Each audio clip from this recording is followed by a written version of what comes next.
Oke, balik teman-teman. Pada video kali ini di channel ini saya kembali lagi bersama teman-teman semua dengan membawakan sebuah topik yang menarik dan yang relevan saat ini, yaitu yang berbicara seputar psikologi. Namun, yang secara khusus saya akan membawakan tentang yaitu pentingkah kita mengetahui kesehatan mental kita.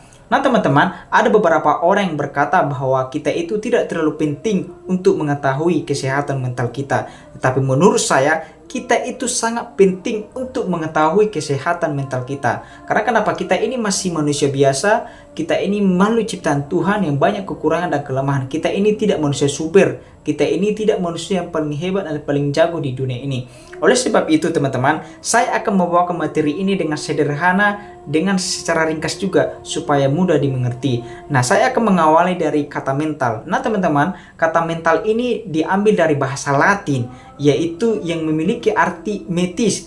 Metis ini yang memiliki pengertian yaitu tubuh, jiwa, dan roh, dan langsung yang terhubung dengan psikologi kita sebagai manusia, yaitu yang berkaitan dengan juga karakter, moral, pikiran, perasaan kita. Nah, oleh sebab itu saya lanjutkan bahwa apa yang menjadi definisi kesehatan mental tersebut. Nah, teman-teman, definisi kesehatan mental adalah ketika seseorang terhindarnya dari gangguan jiwa maupun penyakit jiwa. Dan yang selanjutnya, definisi mental tersebut adalah ketika seseorang mampu menyesuaikan dirinya sendiri dengan dirinya maupun dengan orang lain.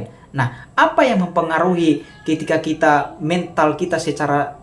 ketika kita sehat secara mental maupun tidak sehat secara mental, apa yang dipengaruhinya? Yang pertama teman-teman adalah yang dipengaruhi yaitu kecerdasan kita maupun pikiran kita. Yang kedua adalah perasaan kita. Yang ketiga adalah kesehatan tubuh kita. Yang keempat adalah kelakuan. Nah, keempat inilah teman-teman yang dipengaruhi ketika kita mental kita sehat atau tidak sehat. Keempat inilah yang dipengaruhi. Dan dengan demikian, apa yang harus kita lakukan ketika kita tidak sehat dan tidak sehat secara mental? Nah, teman-teman, perlu juga kita ketahui apa sih yang menjadi tanda-tanda kita tidak sehat secara mental. Nah, yang pertama, adanya kecemasan, yaitu anxiety. Adanya kecemasan anxiety yang berlebihan di dalam diri seseorang. Nah, itu dia tanda-tanda tidak sehat secara mental. Yang kedua, tidak memiliki kepuasan terhadap diri sendiri. Nah, itu dia kedua. Dia tidak memiliki kepuasan terhadap diri sendiri. Dia selalu ingin mencari, sepertinya dia kehilangan dirinya sendiri. Yang ketiga adalah perhatian berlebihan terhadap suatu problem.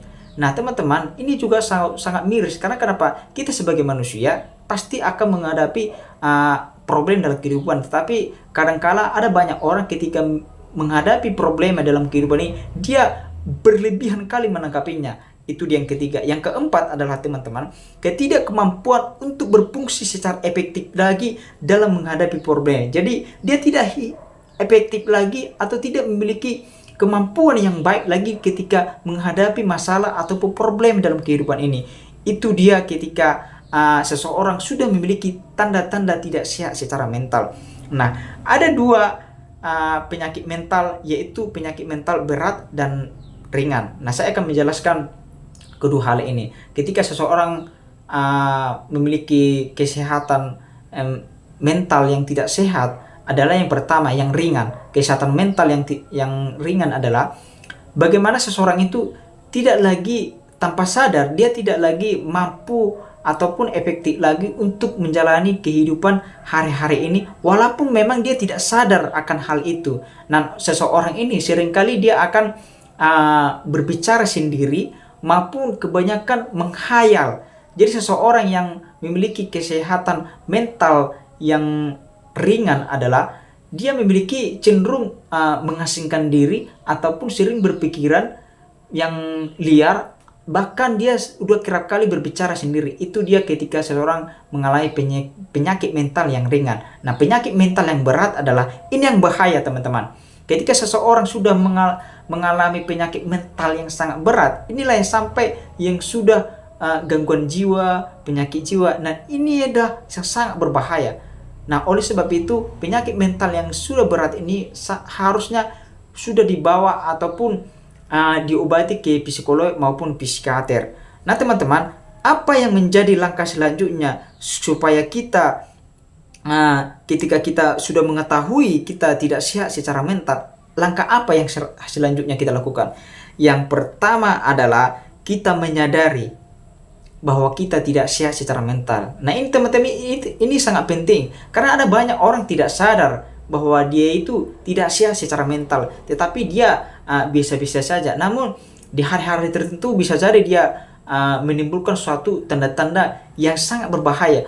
Mungkin dia tiba-tiba menjadi agresif yang negatif, emosian, bahkan tiba-tiba dia menyendiri. Dan itu yang pertama. Dan yang kedua, menyelidiki apa yang membuat dia tidak sehat secara mental di masa lalu. Nah tentunya kita ini ada sekarang karena kita ada di masa lalu. Oleh sebab itu diselidiki dia tidak sehat secara mental sekarang ini, apa yang mempengaruhi dan apa yang dilakukan di masa lalu. Nah itu sangat penting. Karena kenapa? Ketika tidak tahu apa yang kita lakukan di masa lalu, bagaimana kita akan mengetahui siapa kita ini saat ini.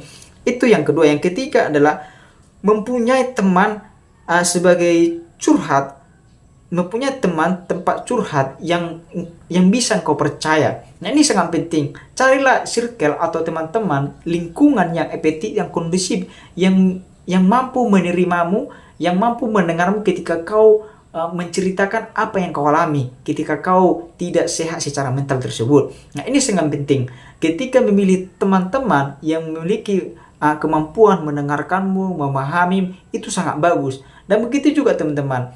Oleh sebab itu kita juga sangat penting dalam memilih pasangan. Karena kenapa? Ini menurut saya banyak orang